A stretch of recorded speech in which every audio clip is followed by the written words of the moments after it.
ফুলের পাপড়ি দিয়ে যদি আপনি ইচ্ছা করেন হীরের কলিজাও কাটতে পারেন। আমার হিন্দিতেও ডিপ্লোমা আছে, উর্দুতেও ডিপ্লোমা আছে, ফার্সিও কুচকুচ জানে, আরবিও কুচকুচ। বাজিশায়ে আতফল হে দুনিয়া মেরে আগে, হোতা হে সব রোজ তামাশা মেরে আগে। বেশিক্ষণ সময় নেব না, যেহেতু এখন রাত্রে 9টা বাজে। আপনি যদিও স্বাধীনতা দিয়েছেন যে টেক ইউর টাইম, কিন্তু আমি কারো বিরক্তির উদ্রেক হতে চাই না। অলরেডি 9টা বেজে গেছে। মানে স্পিকার, এরকম একটা অ্যাটমসফিয়ারে মানে বিরোধী দলের নেতা বলছে এখানে আরবি ফার্সির বয়াত রুবাইয়াত এবং শের শায়েরি বহুত হয়েছে। এটা কেন বলছেন আমি জানি না। যদি আপনি শুনতে চান আমি ফার্সিও বলতে পারি, উর্দুও বলতে পারি, সেটা ইট ইজ ইউর লিবার্টি। আপনি শুনবেন কিনা? হ্যাঁ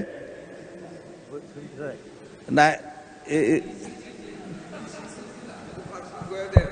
ফর ইউর নলেজ, আমার হিন্দিতেও ডিপ্লোমা আছে, উর্দুতেও ডিপ্লোমা আছে, ফার্সিও কুচকুচ জানে, আরবিও কুচকুচ।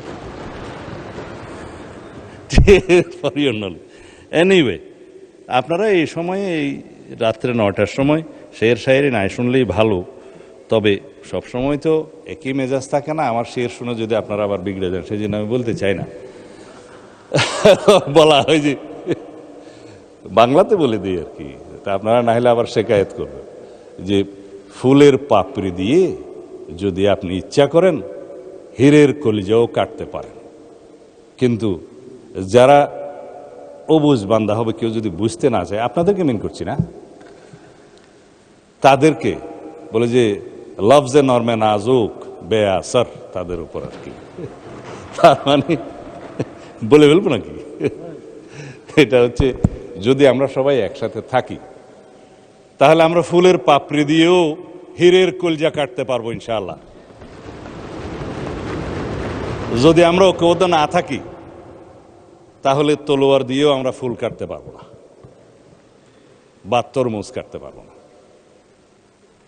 আমরা তরমুজের চরিত্র হচ্ছে বাহিরে সবুজ ভিতরে লাল, কিন্তু আমরা সবাই মিলে বাংলাদেশের পতাকার মতো সবুজ এবং লালের পতাকা উদ্যত করে দিচ্ছি।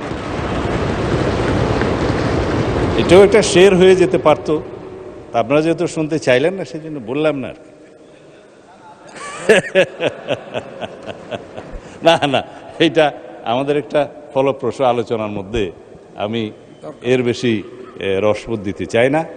তবে বাইরে যেটা হয় সেটা সম্পর্কে একটা বলা যায়, সেটা মির্জা গালিবের যে মানে স্পিকার, আমরা এখানে সবাই এক, জাতির জন্য, জাতির কল্যাণে, দেশের কল্যাণে, জনগণের স্বার্থে আমরা এখানে সবাই মিলে আইন প্রণয়ন করি, সবাই মিলে গঠনমূলক আলোচনা করি। অনেক প্রস্তাব বিরোধী দলীয় নেতা দিয়েছেন, আমরা সেগুলো গ্রহণও করেছি। যৌথভাবে আমরা আলোচনার জন্য এই জ্বালানি মন্ত্রণালয়ের উপরে একটা কমিটি 50-50 করে মাননীয় প্রধানমন্ত্রী বিরোধী দলীয় নেতার প্রস্তাবের প্রেক্ষিতে করে দিয়েছেন। রিপোর্টও পেশ হয়েছে পার্লামেন্টে। এইভাবে আমরা কাজ করছি। কিন্তু বাইরের আবহাওয়াটা কেমন যেন ভালো না। রাস্তায় গেলে সেটা ওনারা ভুলে যান, তো বলে বাজিশায়ে আতফল হে দুনিয়া মেরে আগে, হোতা হে সব রোজ তামাশা মেরে আগে। ধন্যবাদ মনে হচ্ছে।